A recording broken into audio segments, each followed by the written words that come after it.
अस्सलाम वालेकुम YT fellows, क्या हाल हैं आपके।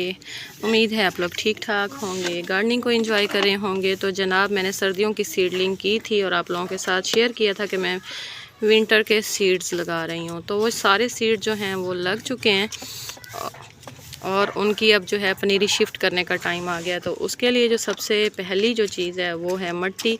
तो मट्टी यहाँ पे तैयार की जा रही है और काफ़ी दिन हो गए हैं मैंने ये मट्टी निकाल के रखी है। तो मैं आज आप लोगों के साथ मट्टी बनाने का तरीका जिस तरह से मैं बनाती हूँ शेयर करने वाली हूँ, ताकि फ्लावर्स जो हैं वो भर भर के आएँ प्लांट्स के ऊपर।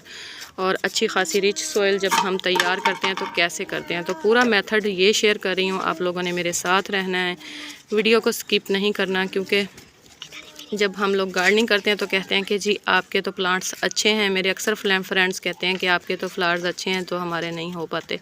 जब हम किसी चीज़ की बुनियादी अच्छे से नहीं बनाते तो फिर उसके ऊपर इमारत क्या खड़ी होगी।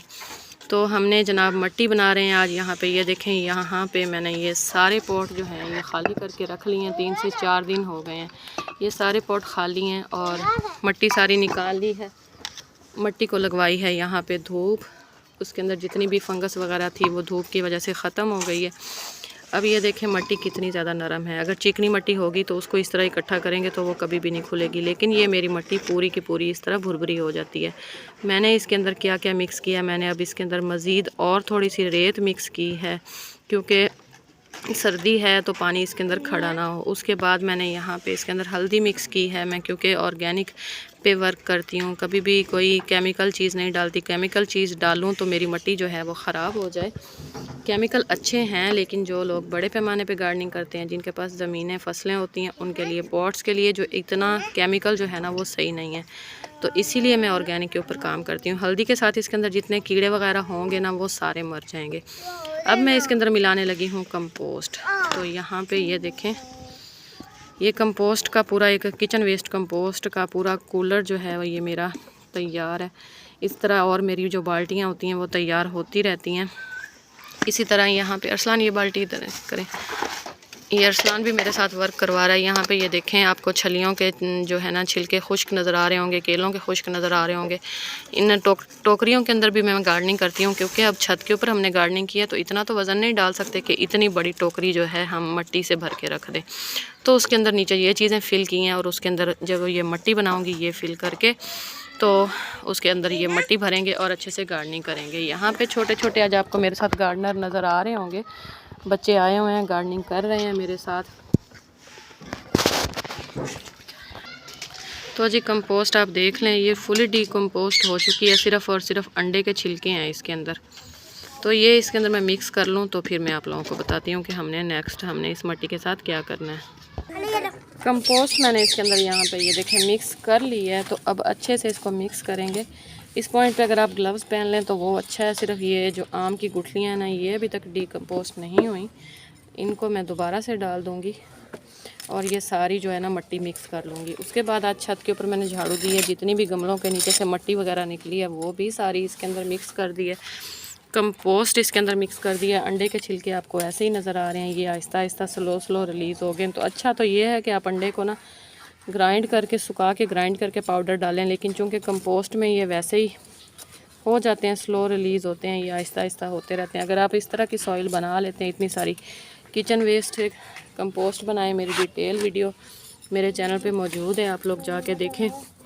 आसान तरीके से आपको मैंने सिखाई हुई है कि आप लोग कैसे कंपोस्ट बना सकते हैं। उसके बाद इसके अंदर थोड़ी रेत मिक्स कर दें, हल्दी मिक्स कर दें और मिक्स करने के बाद अच्छी सी जब मट्टी तैयार हो जाएगी और उसके बाद आप लोग अपने पॉट्स जो हैं वो भरें। अब ये देखें मेरा ये कूलर, इसके अंदर थोड़ी सी कंपोस्ट बच गई है, ये भी मैं इस वाली मट्टी में निकाल के डाल लूँगी। उसके बाद यहाँ पे मज़ीद और बनती रहेगी। इसके अलावा मेरी एक और बकेट भी कंपोस्ट की तैयार हो रही है। तो जितना भी किचन वेस्ट निकलता है ना वो सारा मैं कंपोस्ट में डाल देती हूँ, वो बनता रहता है। और मैं वक्तन फ़वक्तन जो है मैं मट्टी इस तरह कर के तो अपने पॉट्स भरती रहती हूँ और फिर मेरी जो है ना सारी जितनी भी मैं जो भी सीड्स लगाती हूँ वो अच्छे से ग्रो हो जाते हैं। ये यहाँ पे देखें, ये इसमें मैंने कुछ दिन पहले ही सीड्स लगाए हैं और ये मिट्टी अच्छी होने की वजह से ना ये देखें सारी की सारी जो है ना वो सब्ज़ियाँ मेरी ग्रो कर रही हैं, अच्छे से सब निकल आई हैं। मूलियाँ हैं, पालक है, मुंगरे हैं। इधर बास्केट्स में मैंने आलू वगैरह लगाए हुए हैं। आज ये एक और बास्केट तैयार होगी। तो ये सारे सिर्फ़ और सिर्फ मिट्टी की वजह से तैयार हैं।